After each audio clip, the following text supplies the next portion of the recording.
शरणम, हम प्रभु के शरण में है। पॉजिटिव सोच।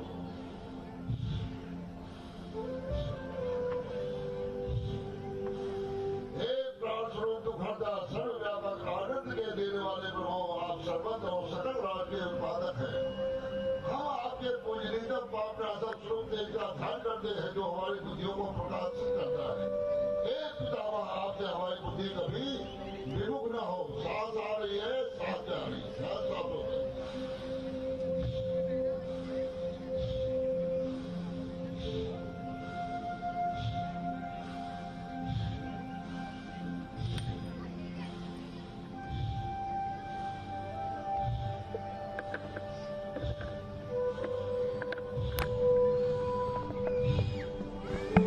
सांस है तो आस है।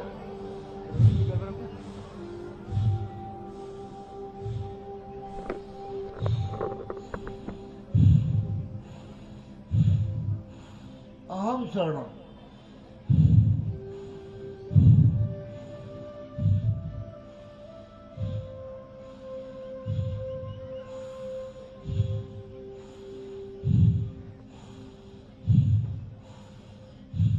विश्राम। हथेलियां रगड़ेंगे, आंखों पे स्पर्श करेंगे।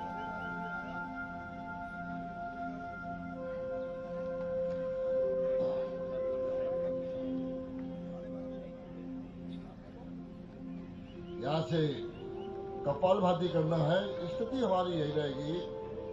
अपने बड़ी बंद को प्रेशर अंदर करना, ऑक्सीजन स्वतः आ जाएगी।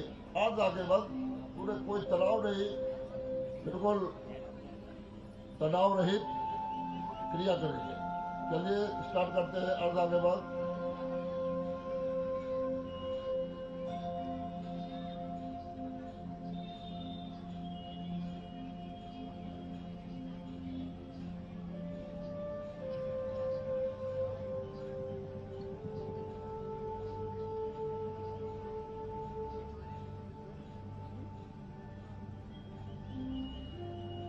आमाशय, गर्भाशय, पित्ताशय, छोटी आंत, बड़ी आंत, लीवर, किडनी, हमारे जो ऑर्गन्स हैं उनका शुद्धिकरण हो।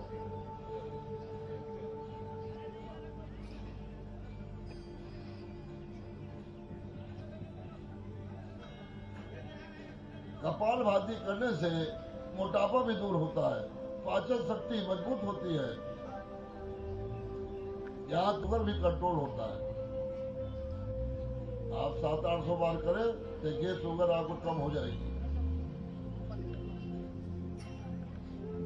बहुत बढ़िया प्राणायाम है कपालभाति, जो कपाल तक आपको चमक बिखेर दे।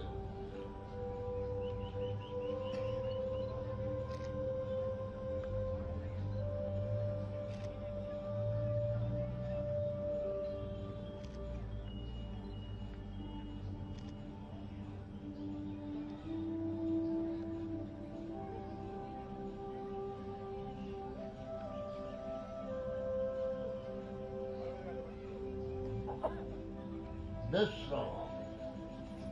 हथेलियां रगड़ेंगे और अपने चेहरे पे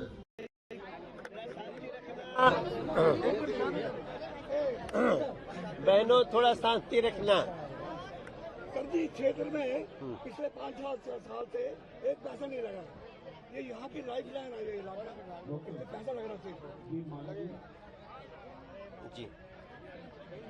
नरेंद्र मोदी जी ने योग पर संदेश देते हुए कहा है कि हमें ऐसा योग करना है कि 50 वर्ष की उम्र में भी जो हमारा शरीर है वो 30 वर्ष से ज्यादा एक्टिव हो, लचीला हो।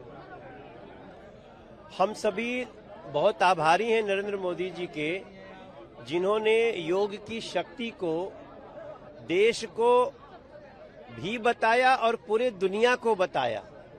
आज उस योग की शक्ति के कारण ही 177 से ज्यादा देश हमारे अंतर्राष्ट्रीय योग दिवस में शामिल है।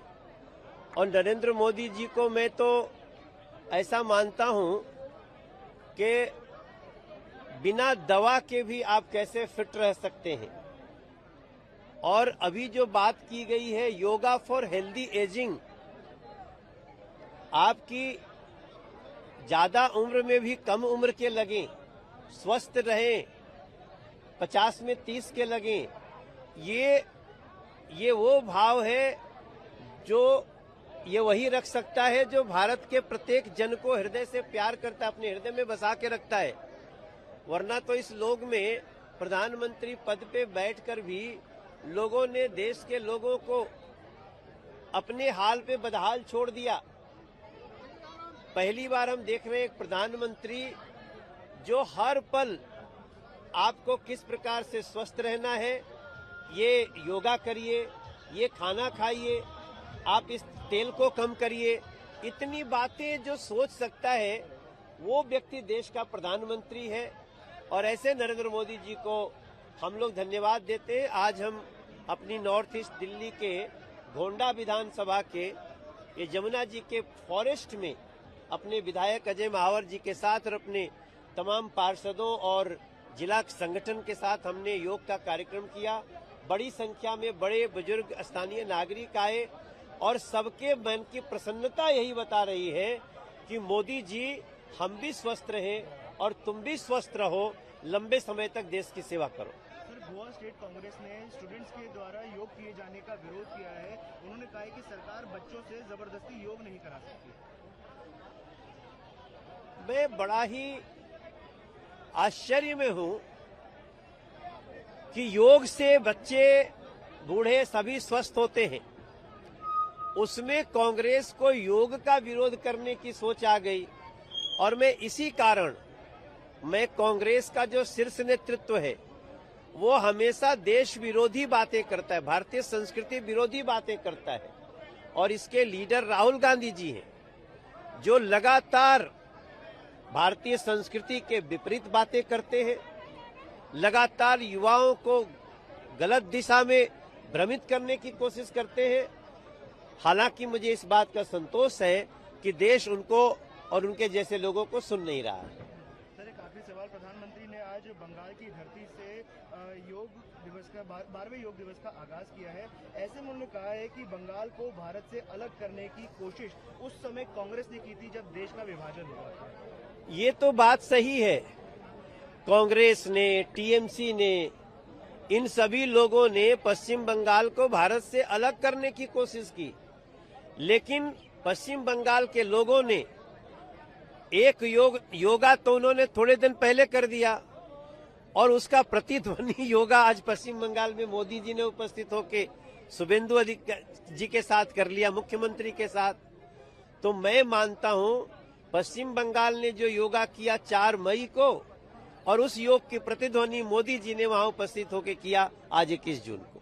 Thank you so much. 12वें अंतर्राष्ट्रीय योग दिवस का आज हमने यहाँ पर देखा है, जमुना पार्क किस प्रकार से मनाया गया, सांसद लोग सभी मौजूद हुए यहाँ पर। क्या संदेश क्षेत्र की जनता को आप देना चाहेंगे? देखिए, जो आज सांसद जी ने भी और एमएलए सर ने भी जो बोला आज कि हम पूरे 177 देशों में ये जो हमारी देश की संस्कृति है, जो हमारे देश का ये योगा कल्चर है, इसको पूरे विश्व में जो मनाया जा रहा है, उसको लेकर हम सभी को गर्वित महसूस करना चाहिए, प्राउड महसूस करना चाहिए कि हम जो अपने देश का योगा है वो पूरे विश्व में आज कर पा रहे हैं, सब मिल रहे हैं। आज इतने समय बाद, पूरे 1 साल बाद हम जब ये इकट्ठा होते हैं और मोदी जी का जो हमारा संदेश है कि 365 दिन इसको मनाना है, उसको हम यहाँ पे मैं अपने क्षेत्र की जो जनता है उनको यही संदेश दूंगा कि डेली योगा करें, निरोगी रहें और गर्वित महसूस करें अपनी देश की संस्कृति को लेकर, अपने योगा को लेकर, कल्चर को लेकर, क्योंकि हम अगर प्राउड फील करेंगे तो देश और विदेश में हमारा नाम होगा और हमारी संस्कृति आगे बढ़ेगी। मेरा यही संदेश है क्षेत्र की जनता के लिए। सर, प्रधानमंत्री ने बंगाल की धरती से कहा है कि आने वाले 100 दिन तक हमें एक इस प्रकार का कार्यक्रम करना चाहिए जहां पर हमारे देश की जनता है वो योग से जुड़े। क्या आप अपने क्षेत्र में आने वाले 100 दिनों में ऐसे विभिन्न कार्यक्रम करेंगे लोगों को योगा से जोड़ने के लिए? जी बिल्कुल, मैं इससे रिलेटेड, योगा से रिलेटेड भी और स्पोर्ट्स से रिलेटेड भी, मैंने कल ही इसके बारे में अपने जो क्षेत्र के जो जन कल्याण शिविर चल रहा है वहाँ के बच्चे मुझसे कल मिले कि सर आप स्पोर्ट्स को लेके, हमें ये रिक्वायरमेंट है, तो उसको लेकर हम एक प्लान बना रहे हैं कि कैसे ज्यादा से ज्यादा स्पोर्ट्स कल्चर को अपने क्षेत्र में बढ़ाया जा सके। योगा कल्चर के बारे में भी हम बढ़ाने का एक प्लान कर लेते हैं, तो ये हम जरूर इसके बारे में सोचेंगे और एक प्लान करके इसको जरूर हम इम्प्लीमेंट करेंगे। Thank you so much sir. Thank you.